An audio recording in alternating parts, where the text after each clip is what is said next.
میرے دوستو بزرگ عزیزو، کافر اور مسلمان کی زندگی میں فرق صرف ذکر کا ہے، فرق صرف ذکر کا ہے۔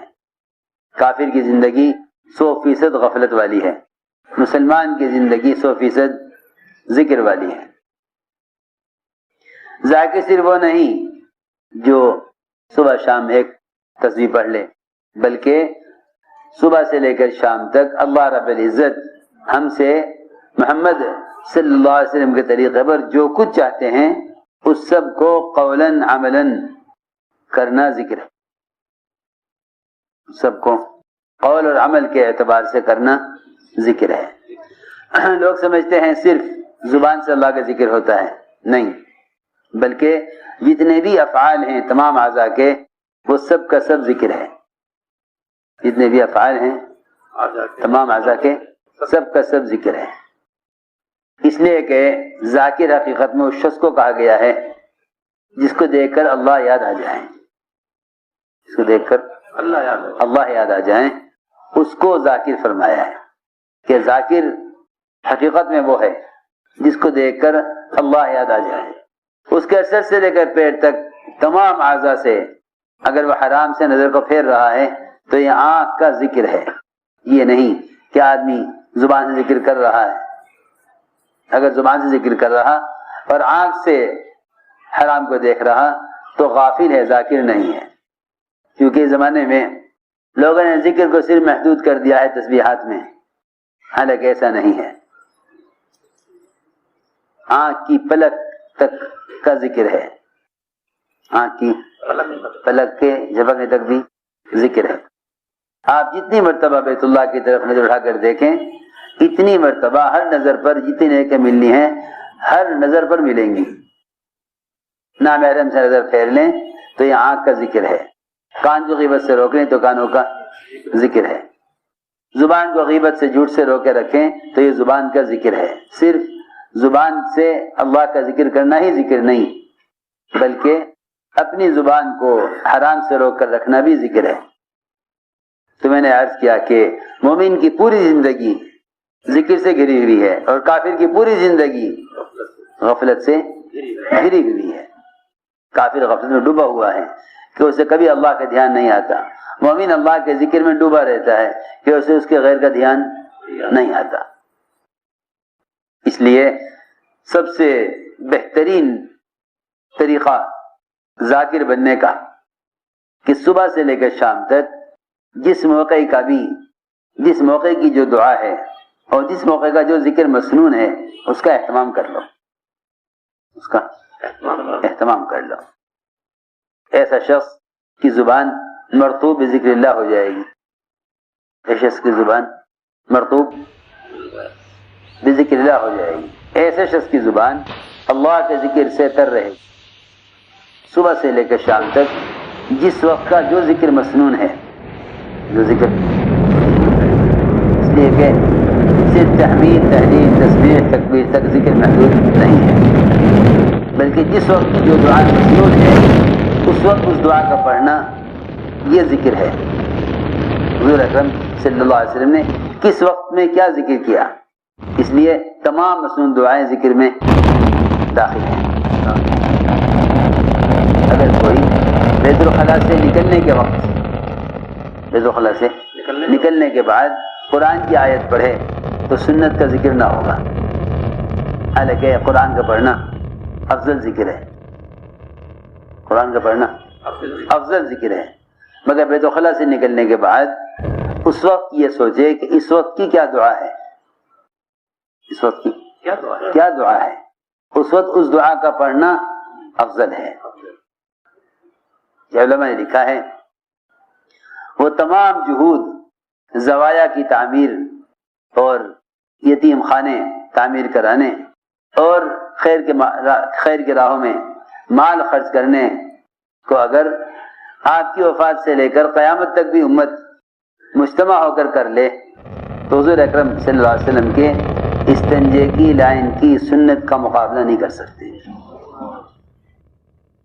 تمام زوایا کے تعمیر کرنے اور یتیم خانے بنانے اور امت کو اس طرح سے راحت پہنچانے پر اگر قیامت تک کے لیے بھی امت مجتمع ہو جائے تو حضور اکرم صلی اللہ علیہ وسلم کے استنجے کی لائن کی سنت کا مقابلہ نہیں کر سکتے، کیونکہ جو چیز آپ سے بہرا ثابت ہے اس کے مقابل کوئی عمل نہیں ہے۔ یہ سارے کار خیر ہیں لیکن مسنون نہیں ہیں۔ جو چیز مسنون ہے اس کے انوارات، میں اس لیے عرض کر رہا ہوں کہ بعض مرتبہ آدمی دنیا میں کوئی بڑا کارنامہ انجام دے لیتا ہے تو وہ یہ سوچتا ہے کہ اگر مسنون دعائیں یاد نہیں کی تو کیا بات ہے، اور بھی تو بڑے خیر کے کام کر رہا ہوں، اگر بیت الخلاء میں جانے کی دعا یاد نہیں تو کیا ہو گیا، میں اس سے بھی بڑے کام کر رہا ہوں۔ یہ بات یاد رکھو، جو چیز حضور اکرم صلی اللہ علیہ وسلم سے براہ راست ثابت ہے اس کے مقابل اور کوئی عمل نہیں ہے۔ اس لیے میں نے عرض کیا کہ ذکر یہ بنے گا، اس وقت کا ذکر کیا ہے کہ بیت الخلاء سے نکلنے کے وقت کی دعا پڑھو، بیت الخلاء میں جانے سے پہلے داخل ہونے کی دعا پڑھو، مسجد سے نکلنے کے وقت کیا ذکر ہے، مسجد میں داخل ہونے کے وقت کیا ذکر ہے، نئے چاند دیکھنے کا کیا ذکر ہے، آندھی چلے تو کیا ذکر ہے، صبح سے لے کے شام تک کائنات زمین آسمان کے درمیان جو بھی بات پیش آئے گی اس سے متعلق آپ نے ذکر بتا دیا ہے، لیکن لوگ جانتے نہیں۔ میں کیا بتاؤں آپ حضرات کو، امت نے مسنون دعاؤں میں سے صرف اپنی دنیاوی حاجتوں سے متعلق دعائیں چھانٹ لی ہیں، باقی سارا دعاؤں کا ذخیرہ چھوڑ دیا۔ جن تمام دعاؤں سے ہر لمحہ برکتیں اور خیریں نازل ہوتی، ان سب کو چھوڑ کر صرف اپنی دنیاوی حاجت سے متعلق دعائیں یاد کی ہوئی ہیں۔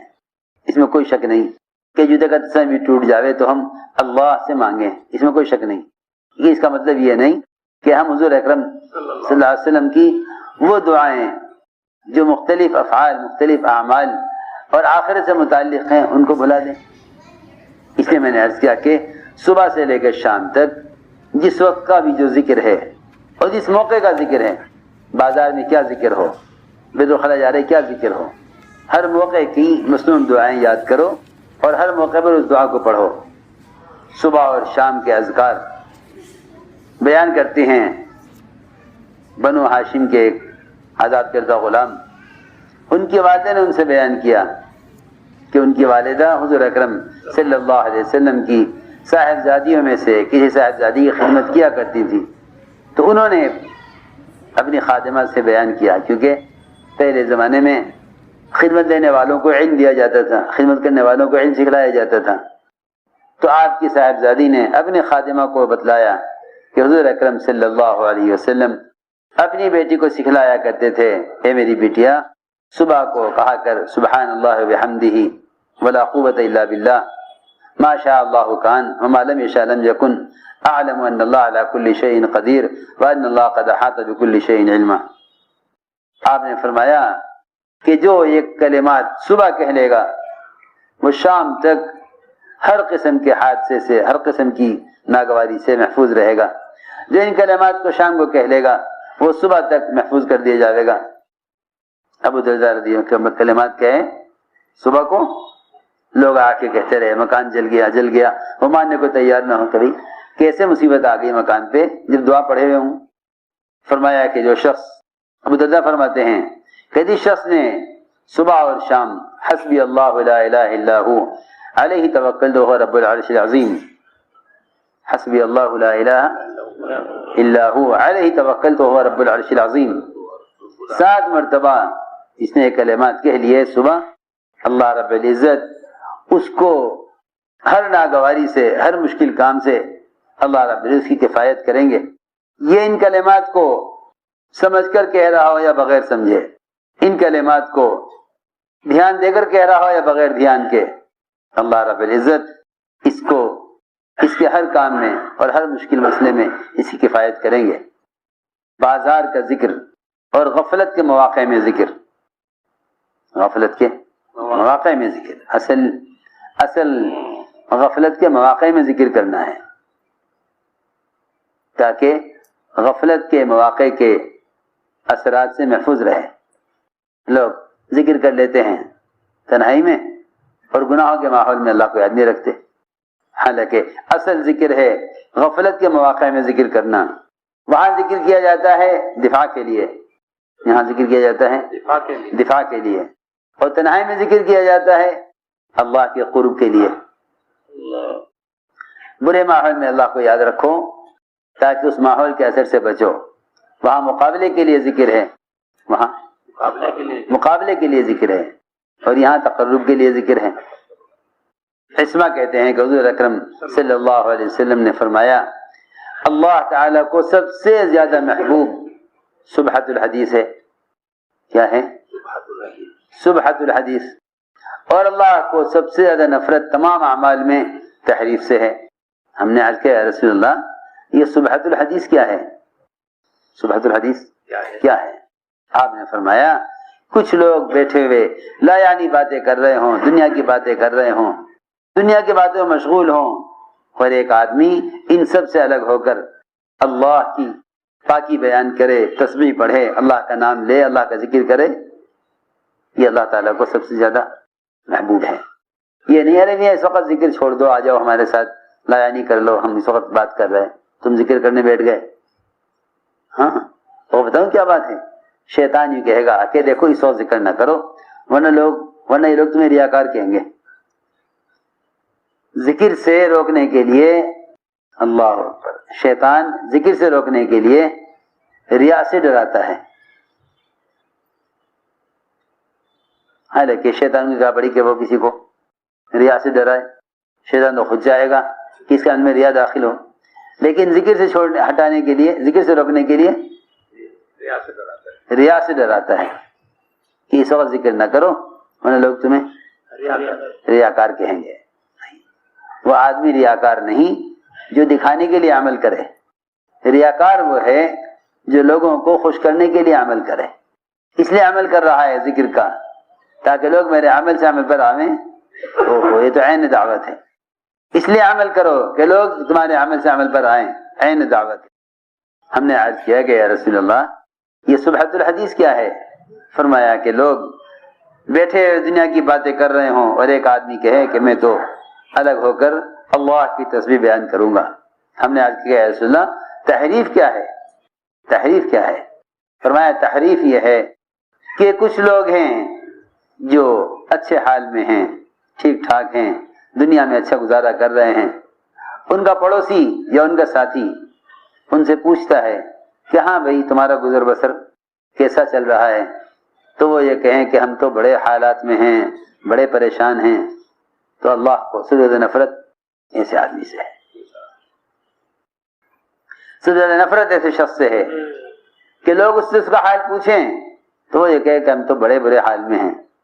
اور واقعی ابراہیم علیہ السلام نے اسی لیے کہہ دیا تھا اپنی بہو سے کہ بیٹا آئے گا شکار سے واپس تو کہہ دینا کہ اپنے گھر کی چوکھٹ بدل دے, بیوی کو طلاق دے دے.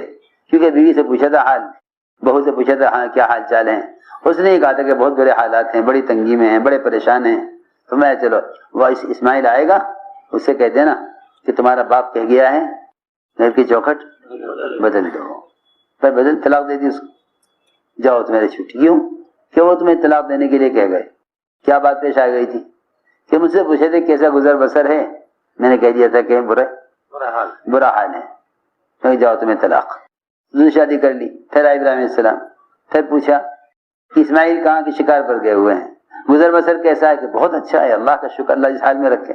حالانکہ وہاں گزر بسر کے لیے کچھ تھا, جہاں کچھ نہیں تھا گزر بسر کے لیے.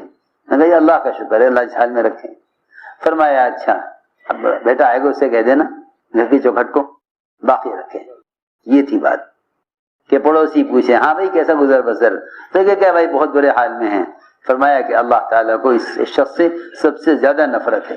ابو ادریس خولانی کہتے ہیں کہ معاذ رضی اللہ تعالیٰ عنہ نے فرمایا کہ تمہیں اگر ایسے لوگوں کے ساتھ بیٹھنا ہی پڑ جاوے کہ جو دنیا کی باتوں میں مشغول ہیں, تو یہ تم دیکھو کہ وہ غفلت میں ہیں, دنیا کی باتوں میں ہیں, تو تم اپنے رب کی طرف پوری طرح متوجہ ہو جاؤ, اپنے رب کے ذکر میں مشغول ہو جاؤ.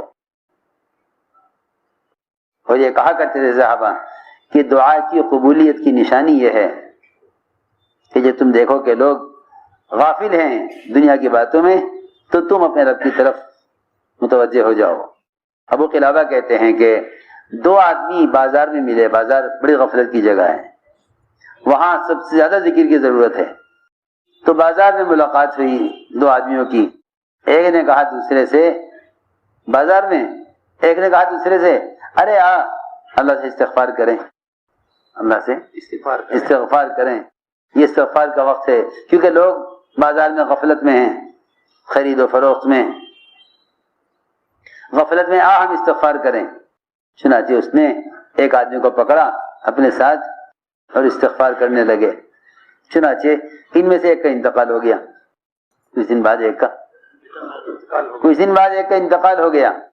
اس کے مرنے کے بعد دوسرے نے اس کو خواب میں دیکھا، تو مرنے والے نے کہا کہ ارے تمہیں معلوم بھی ہے میرے ساتھ کیا ہوا؟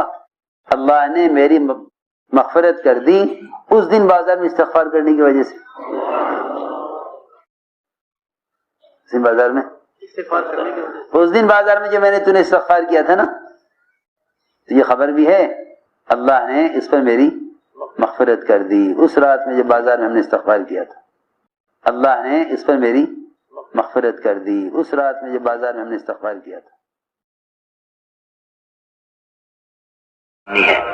اور اگر آپ نے ابھی تک ہمارا چینل سبسکرائب نہیں کیا تو فوراً سبسکرائب کیجئے، ساتھ ہی بیل آئیکن پر کلک کریں تاکہ مزید آنے والی ویڈیو ہے وہ آپ کو وقت پر ملتی رہیں۔